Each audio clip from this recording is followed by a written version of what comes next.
ኢራን የሺያ እምነት ተከታይ ሀገር ናት። አብዛኛው የሙስሊም ዓለም ደግሞ ሱኒ ነው።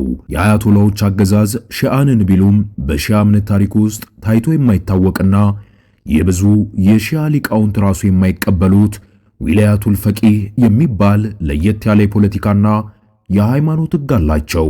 امروز دنیای اسلام دچار مهنت‌های بزرگی است و راه حل اون مهنت‌ها اتحاد اسلامی است. ዛሬ በዘገባችን የኢራን የሺያ እምነትን በዝርዝር የምንመለከት ይሆናል። ሌላው አያቶላዎችስ እነማን ናቸው?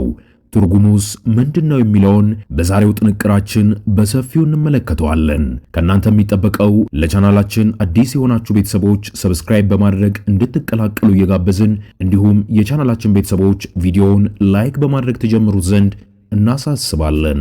ایجاد وحدت است. وجود مقدس پیامبر اعظم نقطه قانونی توجه محبت‌ها و علایق آحاد ملت‌های مسلمان. የሺያ እምነት ኢማሞች ተብለው የሚታወቁት 12 መሪዎች አሉት። 12ኛው ኢማም ማህዲ ተሰውረዋል ተብሎ ስለሚታመን እስከሚመለሱ ድረስ ማንም ሰው ፍጹም ስልጣን ሊኖረው አይችልም የሚል የነበረ የሺያ ታሪክ አቋምም አለ።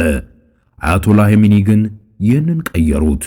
ኢማሙ እስኪመጣ ድረስ ሃይማኖታዊ ሊቃውንቱ አያቶላዎቹ ልክ እንደ ኢማሙ ፍጹም ስልጣን ሊኖራቸው ይገባል የሚል ሕግንም አጸደቁ።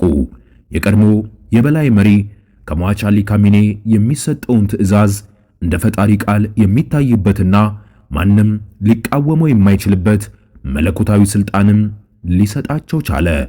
ካሚኔም ያስተላለፉት አንድ አወዛጋቢ ሕግ አለ። የእስልምና መንግሥት ሕልውናን ለመጠበቅ ሲባል ማንኛውንም የእስልምና ሕግ ሶላትንና ጾምን ጭምር ለጊዜው ማገድ የሚችልም ነበር። ይህ ማለት የመንግሥት የአያቶላዎች ሥርዓት ሕልውና ከሃይማኖቱ ሕግ በላይ ነው ማለትም እንደሆነ ተነገረ። ይህ በብዙ ሙስሊሞች ዘንድ እንደ ክህደት ወይም አዲስ ሃይማኖት ተደርጎ ይታያል። ለአብነትም ይህን ጠቀስንላችሁ እንጂ ለጆሮ የሚከብዱ ብዙ ሕጎችም አላቸው። በኢራቅ ናጃፋ ያሉ ታላላቅ የሺያ መሪዎች እንደ አያቶላ ሲስታኒ የኢራንን ዊላያታ ፈቂህ ሥርዓት አይቀበሉም። እነሱ የሚያምኑት ሃይማኖት መሪዎች በፖለቲካ ውስጥ ገብተው ፍጹም አምባገነን መሆን የለባቸውም በሚል ነው።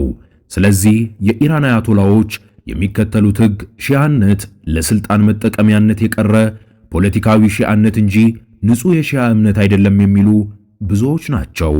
የአያቶላዎቹ ሕግ ከእስልምና ሆነ ከሺያ እምነት ወጣ ያለና የሥርዓቱ ሕልውና ማዕከልም ያደረገ ነው። ለዚህም ነው ለፍልስጤም እንቆረቆራለን እያሉ የሶሪያን ሙስሊሞች የሚጨፈጭፈውን አሳድን ሊደግፉ የቻሉት። የሃይማኖት ሽፋን እንጂ ዋናው ሕግ የአያቶላዎቹ ሥልጣን አይነካ የሚል ብቻ ነበር። በሶሪያ ውስጥ ኢራን የፈጸመችው ግፍ እጅግ አሰቃቂ የሚባል ነው። የበሽር አልአሳድ መንግሥት ሊወድቅ ሲቃረብ ኢራን በቢሊዮን የሚቆጠር ዶላር በሺዎች የሚቆጠሩ ታጣቂዎችንም አፈሰሰች። ኢራን በሶሪያ ውስጥ የሱኒ ማህበረሰብ የሚኖሩባቸውን አካባቢዎች በማፈራረስ ቤተሰቦቹን በማፈናቀል በምትኩ የሺያ ደጋፊዎችን በማስፈር የሀገሪቱን ስብጥር ለመቀየር ሞክራለች። ይህ የስነ ሕዝብ ጽዳት ኢትኒክ ክሊንሲንግ ተብሎ ይገለጻል። የኢራን አብዮታዊ ዘበኛ አይአርጂሲና ሄዝቦላ በሶሪያ ከተሞች ለምሳሌ በአሌፕና በቁሳር የፈጸሙት ግፍ ታሪክ የማይረሳው ነው። ንጹህ ዜጎችን መክበብ፣ ረሃብን እንደ ጦር መሳሪያ መጠቀምና ሰላማዊ ሰልፈኞችን መረሸን ዋና ተግባራቸውም ነበር። በሽር አልአሳድ በገዛ ሕዝቡ ላይ ሳሪንና ክሎሪን የተባሉ መርዛማ ጋዞችን ሲጠቀም ቆይቷል። ለምሳሌ በ2013 በጉታና በ2017 በካን ሼኩን ዓለም አቀፍ ማህበረሰብ እርምጃ ሊወስድ ሲቃረብ ኢራን እንደ ጋሻ ሆና ቆማለታለች።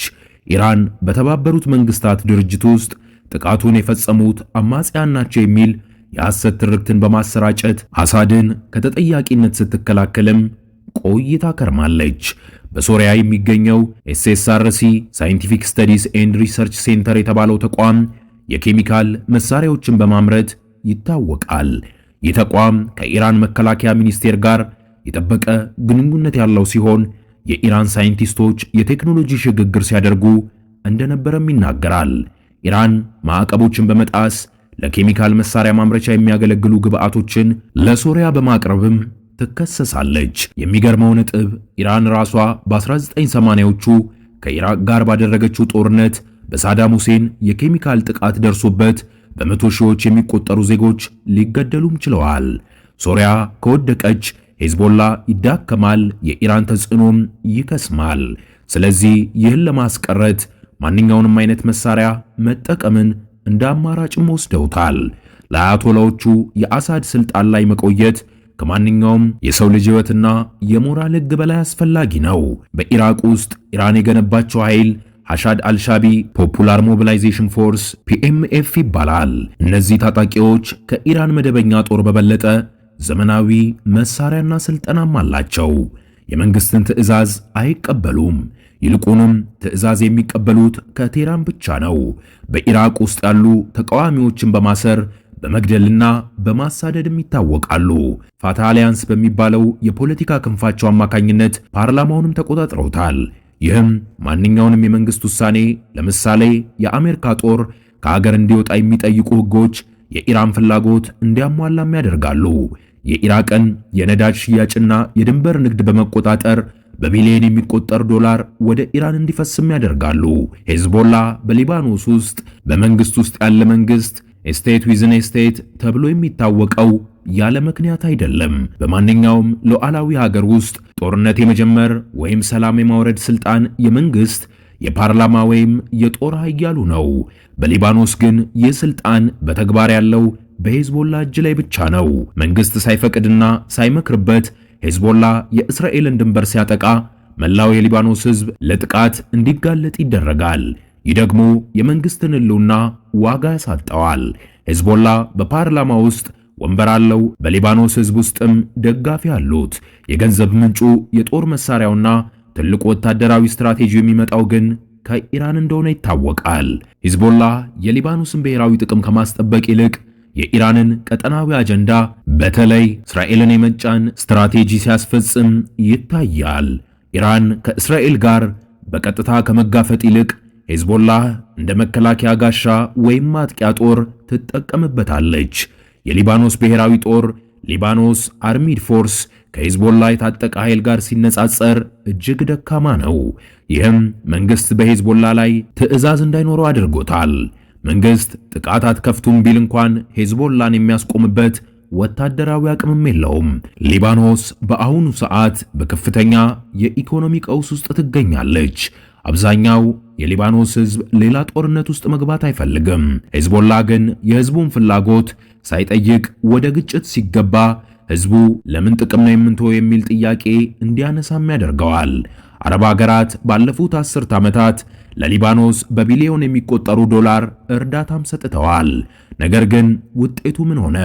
ሄዝቦላ ያንን የኢኮኖሚ መረጋጋት ተጠቅማ ወታደራዊ አቅሟን ገንብታበታለች።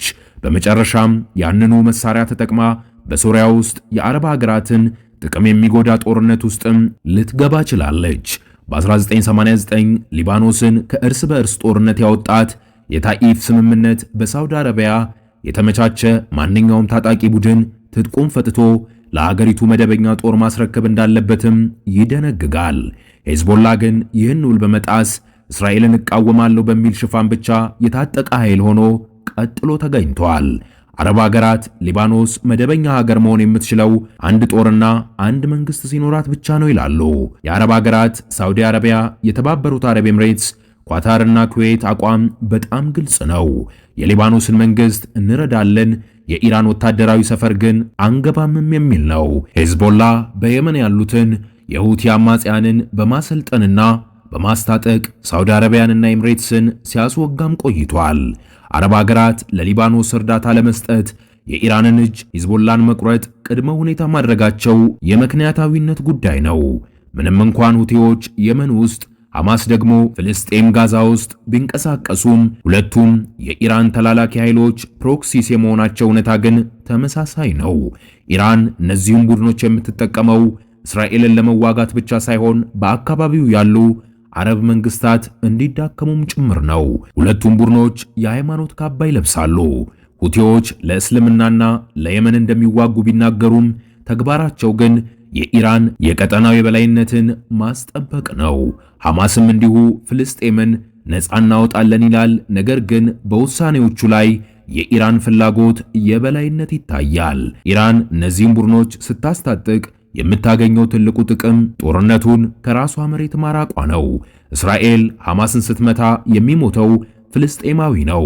አሜሪካ ሁቲዎችን ስትመታ የሚሞተው የመናዊው ነው። ኢራን ግን አንድም ዜጋዋ ሳይሞትና መሰረተ ልማቷ ሳይነካ ተጽዕኗን ታሰፋለች። ሂዝቦላ፣ ሁቲና ሐማስ የአንድ ሳንቲም የተለያዩ ገጽታዎች ናቸው። ኢራን እነዚህን ቡድኖች የምትጠቀመው የየሀገሪቱን ሕዝብ ነፃ ለማውጣት ሳይሆን የአረብ ሀገራትን ሰላም በማናጋት የራሷን የፖለቲካና የርዕዮተ ዓለም ግዛት ለማስፋፋትም ነው። የኢራን የፍልስጤም ካርድ አጠቃቀም በፖለቲካው ዓለም እጅግ ስልታዊና ረቂቅ የሚባል ነው። ኢራን የሺዓ እምነት ተከታይ ሀገር ስትሆን አብዛኛው የሙስሊም ዓለም ደግሞ ሱኒ መሆኑ ይታወቃል። ኢራን በሺዓና በሱኒ መካከል ያለውን ልዩነት ለማጥፋትና የሁለቱም ሙስሊም ልብ ለመማረክ የምትጠቀምበት ትልቁ ድልድይ የፍልስጤም ጉዳይ ነው።